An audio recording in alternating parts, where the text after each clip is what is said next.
안녕하십니까. 고정근의 쏙쏙 경제 노정근입니다. 오늘은 3월 28일 주말입니다. 일요일 오후에 봄비도 촉촉이 내리고 있습니다. 이제 봄비가 오면은 이제 그 잔디에도 파릇파릇 싹이 나고 또 이제 피기 시작한 꽃들도 만개하리라고 생각됩니다. 저희는 그 봄비가 오는 잔디를 파릇파릇 나게 하고 꽃들을 피게 할 봄비가 내리는 오후에 문득 시 한 수가 생각이 났습니다. 당나라의 시성이라고 불리는 두보가 지은 시인데요. 춘망이라고 하는 시입니다. 춘망이라고 하는 시에 제가 한 두 소절만 말 읽어보면은 이렇습니다. 국파산화제. 나라는 망했는데 산천은 그대로이다. 성춘 초목심 이런 시입니다. 봄이 오니까 초목들은 무성하구나 이런 시입니다. 그 당시에 이제 그 두보가 안록산의 난이 나가지고 당나라에서도 장안이 점령을 당해서 파괴가 됩니다. 그걸 보면서 두보가 읊은 시입니다. 나라는 망했는데 산천은 그대로이고 봄이 오니까 수목은 무성하구나 이런 걸 쓸쓸한 심의를 읊은 시입니다. 제가 왜 그 생각을 떠올리냐면 지금 우리나라가 문재인 정부 뭐 그전부터 그랬지만 특별히 문재인 정부가 들어선 이후 지난 4년 동안 국가가 완전 붕괴되고 있는 모습입니다. 그야말로 속절없이 붕괴되고 있습니다. 정말 안타깝지 않을 수가 없는데요. 특히 경제 부문은 완전히 지금 붕괴되고 있어요.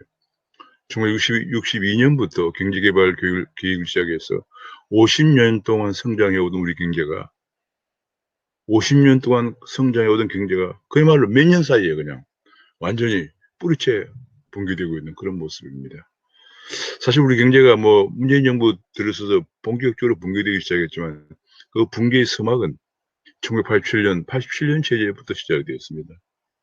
87년에 그 노동자 대통령, 정치적으로는 뭐 민주화다 그런 얘기를 합니다만은 제가 보기에는 그 당시에 민노총이라든지 정교육 같은 것이 설립되면서 우리 경제가 우리 대한민국이 장형화되었다고 하는 표현이 아마 적절할 겁니다. 왜냐면 그 당시에 그 87 체제를 주도했던 386이 지금 바로 집권해서 이런 어, 좌파 정책을 주도하고 있으니까 아마 87 체제를 우리가 장형화다. 민주화라기보다는 작용하다 이렇게 다만 그전에 이제 군부 세력에서 민간 정부로 넘어오는 그런 역할을 했기 때문에 민주화다라고 할 수 있습니다만 좀 더 정확하게 그 속성을 들여다보면은 작용하다 이렇게 말할 수 있을 것입니다.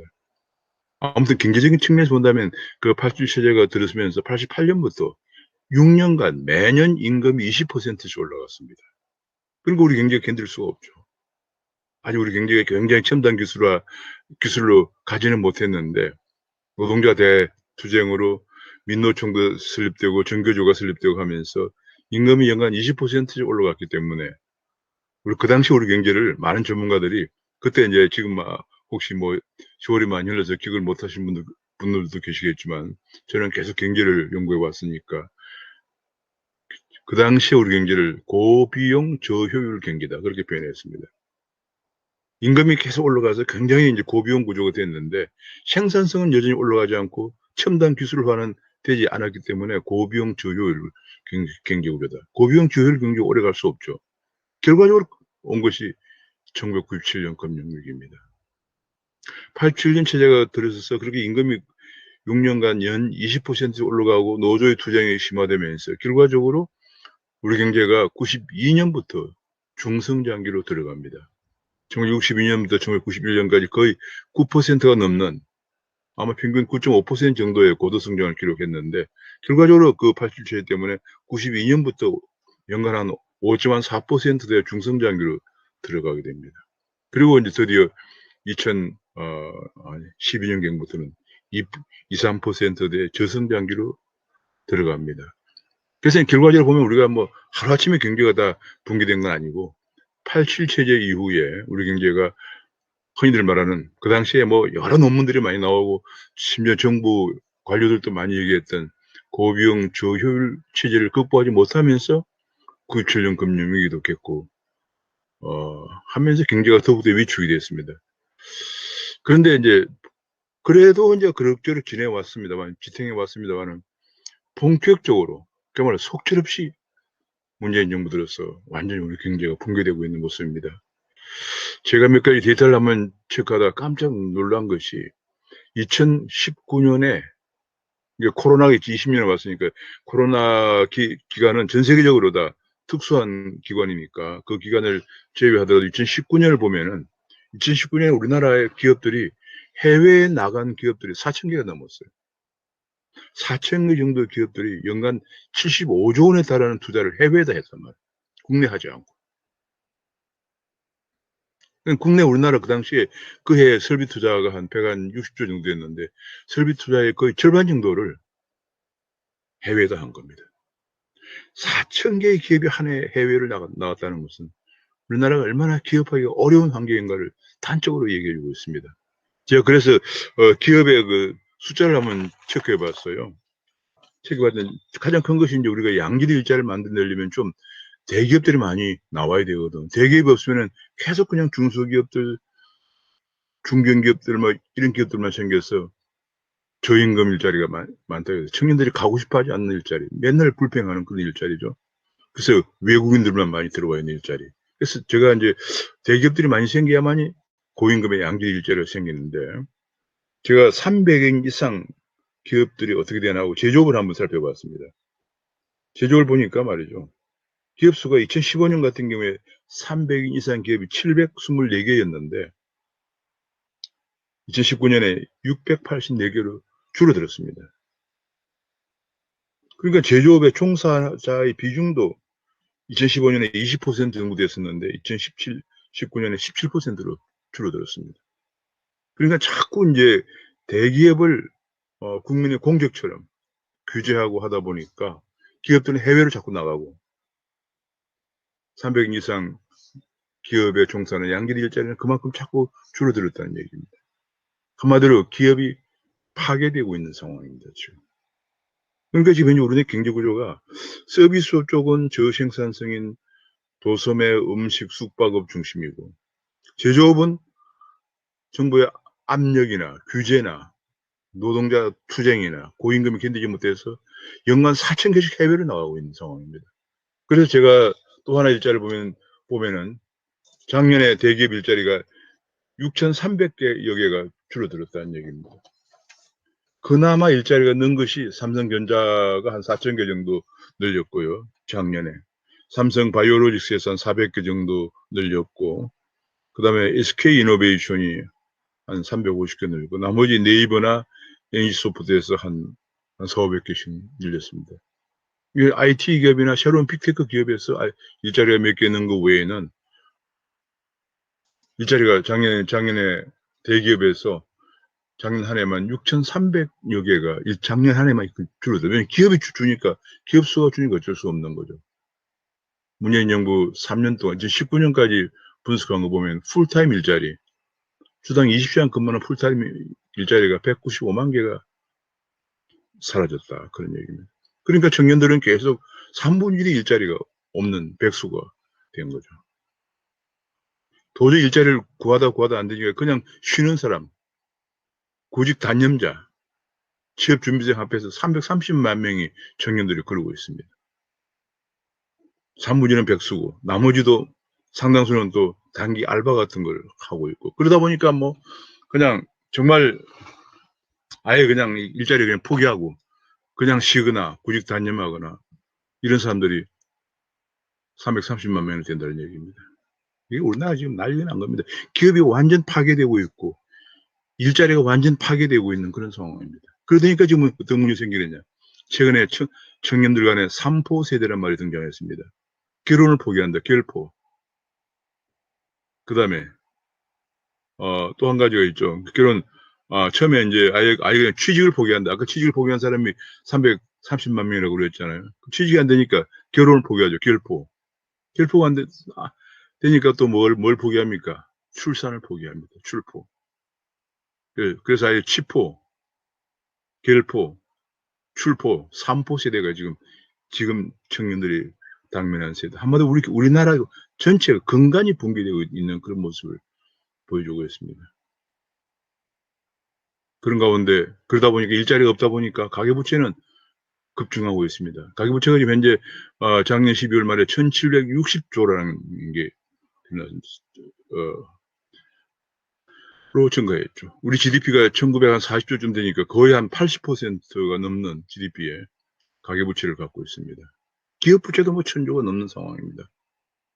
지금 온통 빚더미입니다. 그래서 지금 문제가 뭐냐, 가계부채가 이 가처분 소득에서 차지하는 비중이 얼마냐, 이게 굉장히 중요한데, 왜냐하면 가처분 소득에서 가계부채 비중이 적어야 소비도 하고 빚도 갚고 이렇게 되거든요. 근데 2008년 글로벌 금융위기 때 우리나라의 가처분 소득 대비, OECD 기준입니다. 가처분 소득 대비 부채 기준이 OECD 자료에 의하면 143%였는데, 최근 자료 2017, 8년경에 7년 자료는 그런데 185%로 증가했습니다. 미국은 반대로 2008년도에 135%였는데 지금 100%까지 떨어져서 미국의 경제가 코로나 이전에 살아나고 있었습니다.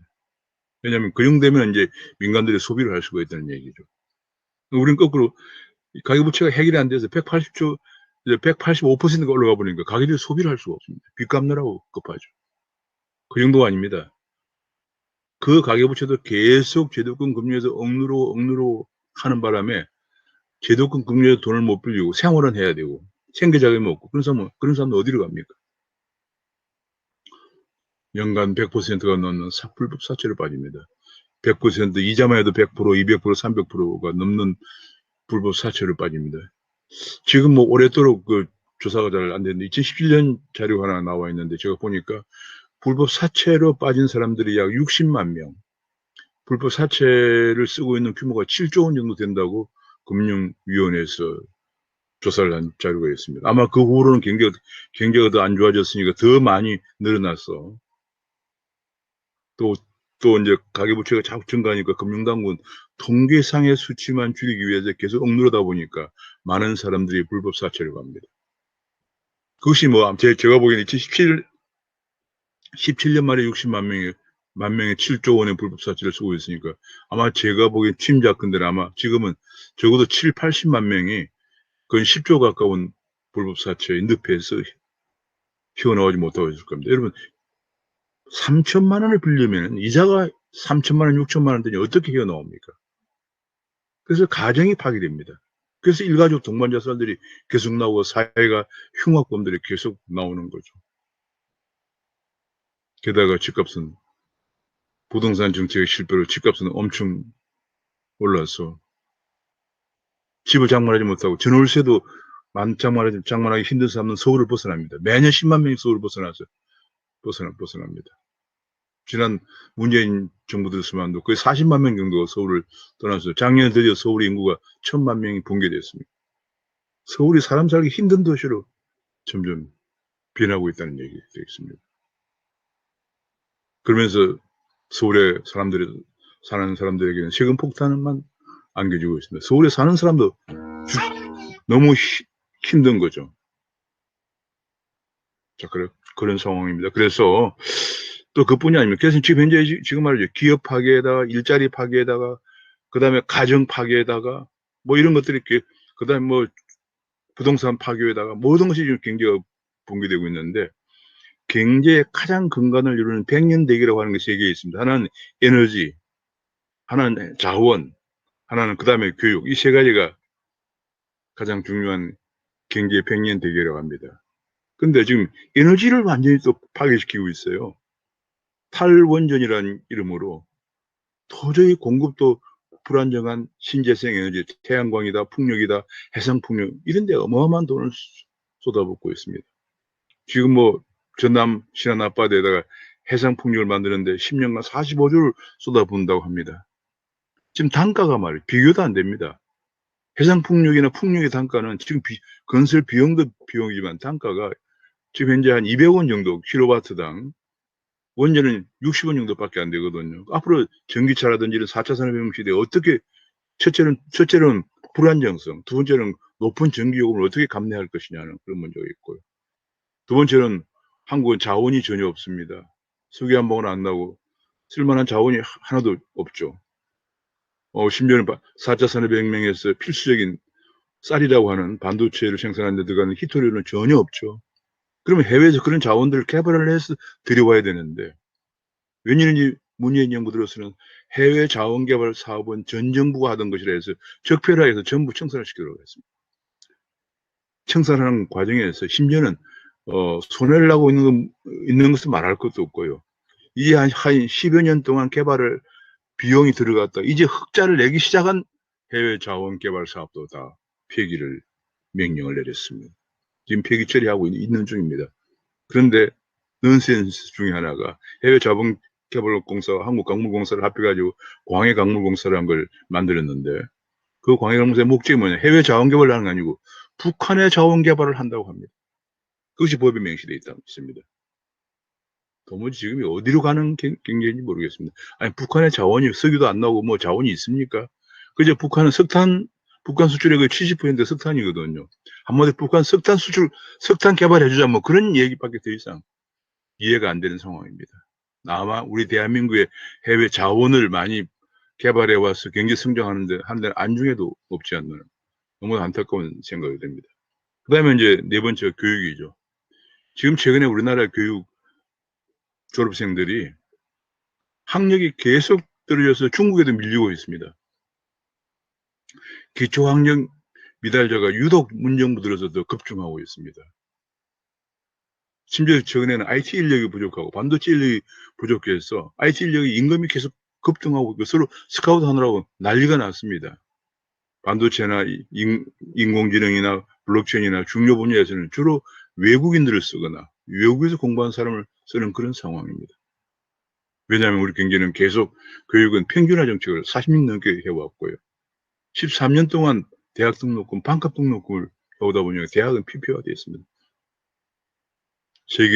세계에서 자랑하던 오바마 대통령이 그렇게 부러워하던 한국의 교육 시스템이 완전 붕괴돼서 인재 공급이 안 되고 있는 상황입니다. 4차 산업혁명에 필요한 인재 공급이 안 되고 있습니다. 그러니까 지금 현재 기업 파괴, 고용 파괴, 가계 파괴 이런데 더 나아가서 우리 경제의 백년 대계를 이루고 있는 에너지, 자원, 교육이 다 붕괴되고 있습니다. 그래서 제가 오늘 이렇게 봄비 오는 날 곰곰 생각해 보니까 우리 경제가 근간부터 지금 붕괴되고 있다는 생각이 들었습니다. 문재인 정부의 정책을 운용하는 사람들이 아무리 386 좌파 세력들이 지금 정권을 잡아서 586이 되었다고 해도 국정을 담당을 하는 입장에 서면은 국가의 미래를 조금은 생각을 해야 할 것 아니겠습니까? 우리 국가의 미래가 어디로 가는지를 조금 생각해야겠죠. 저는 혹시나 그들이 우리 경제를 사회주의식 배급 경제로 가져가려고 하는 것이 아닌가 하는 우려가 들기도 합니다. 왜냐하면 지금 현재 전체 공산주의나 사회주의 국가의 그 시스템은 개인의 재산권을 다 부정하고 개인들은 다 국가에서 주는 배급을 받아서 사는 구조거든요. 그것이 뭐냐면 공산주의나 사회주의 국가에서 인민을 다스리는 가장 철두철미한 방식입니다. 중국이 그랬고 구소련이 그랬고 중국이 개방전에 그랬고 지금 북한은 그렇게 하고 있고요. 당장 내일 아침에 끼니가 배급이 안 나오는데 누가 반기를 듭니까? 민주주의는 상상도 할 수 없는 거죠. 그래서 보통 제가 요즘 자유민주주의에 관한 책들을 좀 보고 있습니다만 보면은 가장 중요한 것이 사유재산이 보장되어야만이 개인의 자유가 증진된다. 사유재산이 없는 파괴된 사회에서는 개인의 자유가 증진될 수 없다. 근데 권력을 잡은 사람들은 가급적인 권력을 마음대로 행사하고 싶어 하기 때문에 개인의 사유재산을 잡고 파괴하려고 한다는 것이 권력의 속성이다. 그런 분석들이 나오고 있습니다. 저는 혹시나 지금의 정권을 담당하고 있는 세력들이 그런 생각을 하고 있기 때문에 정말 이건 큰 문제고 고쳐야 된다고 생각을 합니다. 이 벌써 우리나라 가격 중에서 하위 한 20%의 절반 정도는 정부에서 받는 배급의 이전 소득이라고 그러죠. 이전 소득의 비중이 근로소득보다 높아지고 있는 상황입니다. 저는 앞으로 남은 1년 동안이라도 문재인 정부가 지금까지 4년간 파괴시켜온 근 50년 동안 근건히 정말 아무것도 없는 자원 하나 없고 6.25 전쟁의 폐허 속에서 일인당 소득이 $30,000까지 그리고 전체 국민 소득이 세계 10위 수준까지 성장했죠. 우리 경제를 이렇게 단시간 내에 속절없이 붕괴하는 정책을 중단하고 빨리 정책 기조를 전환해서 국민이 먹고 사는 경제의 토대를 바로잡아 주기를 간절히 바라면서 오늘 주말 오후에 제 경제에 관한 단상을 말씀드려 봤습니다. 감사합니다.